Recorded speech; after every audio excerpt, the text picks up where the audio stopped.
भारत में आपका फिर से एक बार स्वागत है। खबर मुरादाबाद से है, जहां केंद्रीय मंत्री अनुराग ठाकुर मुरादाबाद पहुंचे। वो दिल्ली रोड स्थित राही होटल में केंद्रीय मंत्री भाजपा के सोशल मीडिया वॉलंटियर को संबोधित कर रहे थे। उन्होंने मीडिया से बातचीत करते हुए कहा कि साइबर योद्धाओं के साथ मीटिंग थी और मैंने कहा कि हर योद्धा को मोदी बनना होगा। उन्होंने कहा कि मोदी यानी मास्टर ऑफ डिजिटल इंफॉर्मेशन।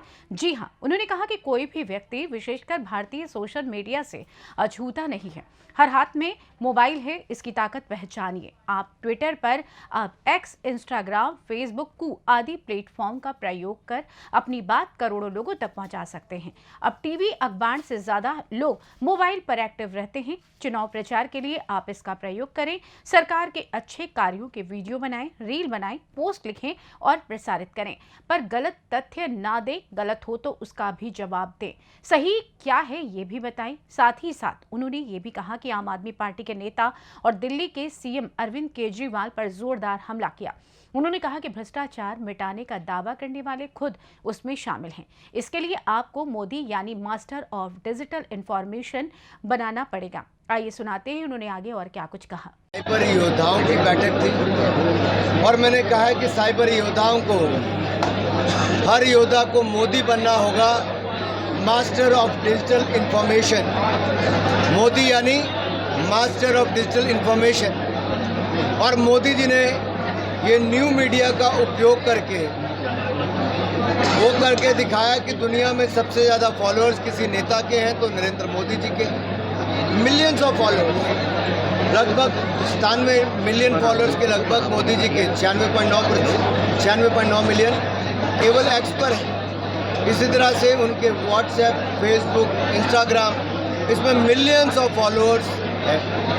तो आज के साइबर योद्धा को चुनावी रणनीति के तहत मोदी सरकार की उपलब्धियों को जन जन तक पहुंचाना है और भविष्य में हम देश को विकसित भारत बनाने वाले हैं, उसको पहुंचाना है। मैंने ये भी कार्यकर्ताओं से अनुरोध किया, जैसे विपक्ष के नेता देश को टुकड़ों में बांटना चाहते हैं, जाति, धर्म, क्षेत्र के नाम पे बांटना चाहते हैं, हमें उसमें नहीं जाना। हमें अपनी उपलब्धियां ही बतानी है। वो देश के टुकड़े टुकड़े करना चाहते हैं, हम देश को एकजुट रखना चाहते हैं। वो भ्रष्टाचारियों को एक मंच पर इकट्ठा करते हैं, हम भ्रष्टाचार के खिलाफ हर कार्रवाई करने के लिए जांच एजेंसियों को स्वतंत्र करते हैं। ये लोग भ्रम और भय पैदा करना चाहते हैं, हम जानकारी देकर जनता का आशीर्वाद पाना चाहते हैं। मैं यही कहूँगा, आज के युग में न्यू मीडिया का एक बहुत बड़ा रोल है। जहां प्रिंट और इलेक्ट्रॉनिक मीडिया अपना रोल अदा करती है, न्यू मीडिया देश के करोड़ों फोनों तक अपनी जानकारी पहुंचाता है अलग अलग प्लेटफॉर्म से। और यहीं पर जो फर्जीवाड़ा ये कुछ राजनीतिक दल करते हैं, उनको भी लेंस लगाकर हम देखते हैं और उनका पर्दाफाश करते हैं। सर, अतिशी ने बोल रही है कि जो है बीजेपी का प्रेशर है उनके ऊपर कि वो ज्वाइन करें, नहीं तो उनकी अरेस्टिंग कर दी जाएगी।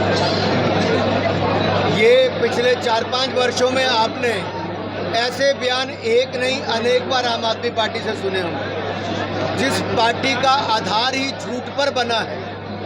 एक से एक बड़ा झूठा आम आदमी पार्टी में, और झूठ बोलकर ये राजनीति में आए, राजनीति में आके भ्रष्टाचार किया। और जिस रामलीला मैदान में कभी इन्होंने भ्रष्टाचार विरोधी रैली की थी, वहाँ पर सारे भ्रष्टाचारियों को इकट्ठा करके रैली की है। ये दुर्भाग्य है, मुझे पीड़ा होती है, बहुत कष्ट होता है।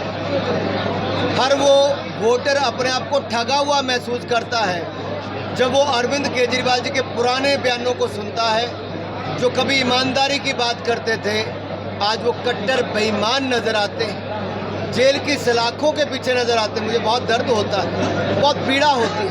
पीड़ा होती है उस वोटर के लिए जो बेचारा आज अपने आप को ठगा हुआ महसूस करता है, जो 9 बार ईडी का समन आने के बाद भी अरविंद केजरीवाल जांच में शामिल नहीं होते। ये वही अरविंद केजरीवाल है जो कहते थे इस कुर्सी पर कोई भी बैठता है वो भ्रष्ट हो जाता है। वो उन्होंने सच करके दिखाया, भ्रष्ट हो गए, वो कट्टर बेईमान हो गए। बड़ा दुर्भाग्य है साहब। देखिए, इससे बड़ा दुर्भाग्य क्या हो, कितना ठगा हुआ महसूस करती है दिल्ली की जनता। और वो लोग जो कल तक इनके आंदोलन के साथ जुड़े थे, आज उनको कितना कष्ट, पीड़ा होती होगी। ये कितने झूठे लोग हैं। जो झूठ बोलकर वोट तो पाए लेकिन भ्रष्टाचार करके मलाई भी खाई, अब जेल भी खा रहे हैं। वो कह रहे हैं आपके कई नेता और जेल जाएंगे अभी। देखिए इनकी इच्छा पूरी होगी अगर भ्रष्टाचार किया होगा। अनुराग जी कहना है कि चुनाव से पहले ही राम मंदिर तैयार किया गया, मुरादाबाद के एयरपोर्ट भी अभी तक शुरू नहीं हो पाया, इसके बारे में क्या कहना है? देखिए ना जाने कितने लोगों को इस बात की प्रसन्नता देश और दुनिया में करोड़ों लोगों को कि 500 साल का इंतजार खत्म हुआ, भव्य राम मंदिर का निर्माण हुआ। उत्तर प्रदेश इकलौता राज्य ऐसा जहां पर 21 एयरपोर्ट उत्तर प्रदेश, और जिसमें से 8 इंटरनेशनल एयरपोर्ट बनने जा रहे हैं। मैं मुरादाबाद की जनता को विश्वास दिलाता हूँ ये काम जो मोदी योगी सरकार कर रही है वो निश्चित पूरा भी होगा।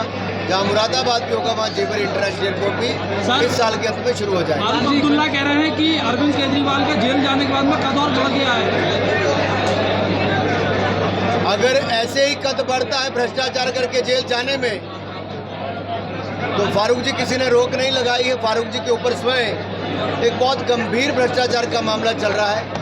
जहां क्रिकेट बढ़ाने के लिए पैसा आता था, इन लोगों ने उस पैसे को भी खाने का काम किया, जे.एंड.के बैंक को भी खाली किया। अनुराग जी कैंडिडेट नहीं है फ्रेम में कहीं, भाजपा कैंडिडेट नहीं है यहाँ पर। हमारा हर पार्टी का कार्यकर्ता भाजपा का कैंडिडेट और नरेंद्र मोदी बन के काम कर रहा है। सुनीता केजरीवाल इस समय विधायकों से मिल रही है सर, वो कुछ थोड़ा देखिए पहले जो बाकियों को परिवारवादी पार्टी कहते थे, पर अरविंद केजरीवाल जी ने बता दिया कि पत्नी राजनीति में भी नहीं थी, लेकिन राबड़ी देवी की तरह सुनीता जी अब राजनीति में आने की इच्छुक लगती हैं। मैंने बहुत दिन पहले कहा था राबड़ी 2.0 यानी कि श्रीमती केजरीवाल है। मुरादाबाद से सी न्यूज़ संवाददाता चांद हुसैन की रिपोर्ट।